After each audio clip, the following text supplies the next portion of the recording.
Students, it's Mrs. KB and welcome to our reading class. Welcome back to Reading Like a Scientist.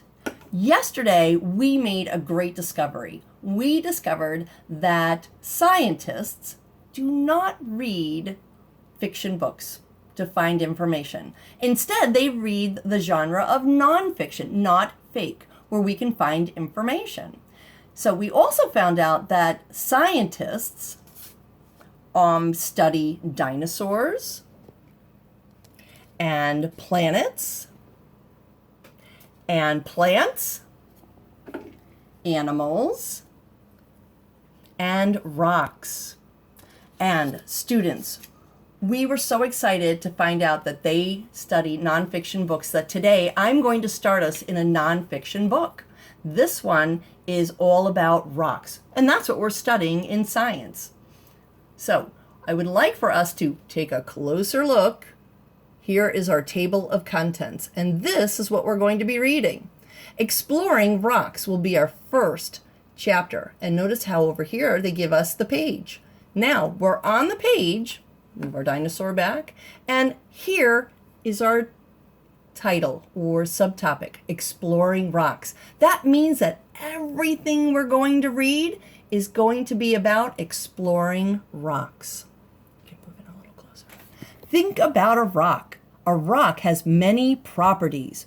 What does the rock look like? So think about a rock and what it might possibly look like to you. Is it large? Is it small? What color is it?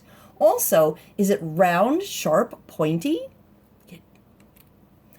Rocks can be small or large. They can be heavy or light. They can be smooth or rough. They can be round or flat, shiny or dull. Rocks can be different in many ways, and you can just see that here. Let's take a closer look. You can see that these rocks are all different colors and sizes. I love how this one is round. Oops. And how this one looks like someone cut the edge off on it. And this one is all wiggly. Who would have thought? On the next page it reads, some rocks are too big in your hand. Some rocks are too big to hold in your hand. A rock can be as big as a mountain. Wow. You can see how large those mountain tops are. And I love the simile. Other rocks are so small that you can hold thousands of them in your hand. Look at the picture of a sand dune. Ooh, wait a minute.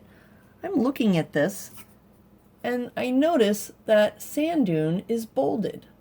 That must be an important word for us to know. Sand dune. I'm going to make a note on my sticky note here. Sand dune. Okay. I'm going to reread the sentence. Look at the picture of a sand dune. Can you see the tiny rocks blowing in the wind? Ah, wind must have something to do with our science too. Very important here. I'm taking notes of the bolded words.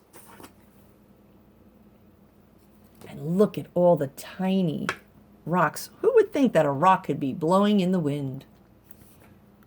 Rocks of all sizes can be found in rivers. Over time, rocks in a river become smooth. Rocks become smooth from the rubbing against one another. Wow, look at that's a great picture. It's making me think and look at all the rocks. I'm making an observation just like a scientist would, and I'm really thinking about how the rocks are changing and wondering, what could be making these rocks change and get smooth? Rocks of all sizes can be found in a desert too. How big is the rock you're thinking of? Ah, I want to climb up here. That looks like fun. Rocks can be many different colors. They can be black, brown, red, or white. They might even be pink or green. Some rocks have speckles or stripes too. Oh. Right, I'm looking, I see speckles right in there. It looks like a lot of different rocks in here. Look at that pink one, and it has some cracks. Rocks can be many different sizes. They can have different textures. Ooh, textures, that's also bolded. Something else to look at. But you know what? I'm not sure what textures means. I'm going to read on and see if maybe it gives me the definition as I go. They can be many colors and shapes. They can even have patterns. I'm getting hints and clues. Very good. What does the rock you're thinking about look like? That's the end of our first chapter, and here are some of the words in our glossary. At the end of every nonfiction book, there is a glossary. You know, there was the word wind, and it was bolded. Here it is, moving air. So they give you the word, the definition, and even tell us what page we could find it on. Another word that we found that was bolded is sand dune, a hill of sand formed by wind. Another word that was very important is texture. And I read on to see if I could find the answer.